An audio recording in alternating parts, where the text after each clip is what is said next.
اعوذ باللہ من الشیطان الرجیم بسم اللہ الرحمن الرحیم۔ السلام علیکم۔ آج ہم پڑھیں گے سورہ اعراف کی تفسیر، یعنی بغیر کسی جھجک اور خوف کے اسے لوگوں تک پہنچا دو اور اس کی کچھ پرواہ نہ کرو کہ مخالفین اس کا کیسا استقبال کریں گے۔ یعنی اس روز اللہ کی میزان عدل میں حق کے سوا کوئی چیز وزنی نہ ہوگی اور وزن کے سوا کوئی چیز حق نہ ہوگی۔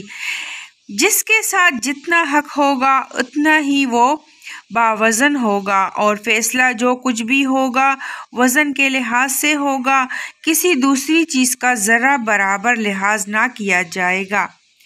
اس کا یہ مطلب نہیں کہ ابلیس فرشتوں میں سے تھا۔ دراصل جب زمین کا انتظام کرنے والے فرشتوں کو آدم کے آگے سجدہ کرنے کا حکم دیا گیا تو اس کے معنی یہ تھے کہ وہ تمام مخلوق بھی آدم کی مطیع ہو جائے جو فرشتوں کے زیر انتظام تھی۔ اس مخلوق میں سے صرف ابلیس نے آگے بڑھ کر یہ اعلان کیا کہ وہ آدم کے آگے سر بسجود نہ ہوگا۔ اصل میں لفظ صاغرین استعمال ہوا ہے۔ صاغر کے معنی ہیں الراضی بذول، یعنی وہ ذلت اور صاغر اور چھوٹی حیثیت کو خود اختیار کرے۔ پس اللہ تعالیٰ کے ارشاد کا مطلب یہ تھا کہ بندہ اور مخلوق ہونے کے باوجود تیرا اپنی بڑائی کے گھمنڈ میں مبتلا ہونا یہ معنی رکھتا ہے تو خود ذلیل ہونا چاہتا ہے۔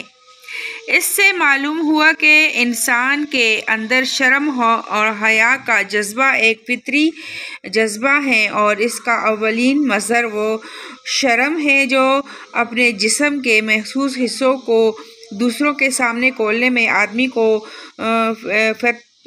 فطرت محسوس ہوتی ہے۔ اس لیے شیطان کی پہلی چال جو اس نے انسان کو فطرت انسانی کی سیدھی راہ سے ہٹانے کے لیے چلی یہ تھی کہ اس کے اس جذبہ شرم و حیا پر ضرب لگائے اور برہنگی کے راستے سے اس کے لیے فواحش کا دروازہ کھولے اور اس کو جنسی معاملات میں بدرہ کر دے۔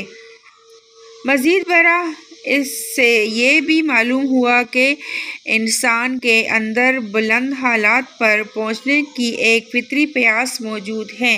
اسی لیے شیطان کو اس کے سامنے خیرخواہ کے بیس میں آنا پڑا اور یہ کہنا پڑا کہ میں تجھے زیادہ بلند حالت کی طرف لے جانا چاہتا ہوں۔ نیز اس سے یہ بھی معلوم ہوا کہ انسان کی اصل خوبی جو اسے شیطان کے مقابلے میں بہتر بناتی ہے وہ یہ ہے کہ جب اس سے قصور سرزد ہو جائے تو وہ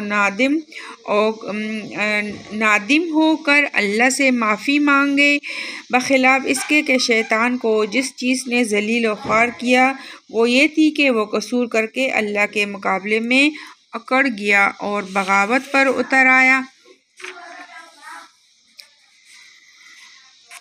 اشارہ ہے اہل عرب کے برہنہ طواف کی طرف۔ ان میں بکثرت لوگ حج کے موقع پر کعبے کا طواف برہنہ ہو کر کرتے تھے، اور ان کی عورتیں اس معاملے میں ان کے مردوں سے بھی زیادہ بے حیا تھیں۔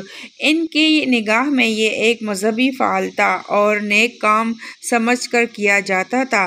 یہاں زینت سے مراد مکمل لباس ہے۔ خدا کی عبادت میں کھڑے ہونے کے لیے صرف اتنا ہی کافی نہیں ہے کہ آدمی محض اپنا ستر چھپا لے، بلکہ اس کے ساتھ یہ بھی ضروری ہے کہ حسب استطاعت وہ اپنا لباس پہنے جس میں ستر پوشی بھی ہو اور زینت بھی۔ آدمی کسی معزز شخص سے ملنے کے لیے جس طرح اچھا لباس پہنتا ہے، اسی طرح اللہ کی عبادت کے لیے بھی اسے اچھا لباس پہننا چاہیے۔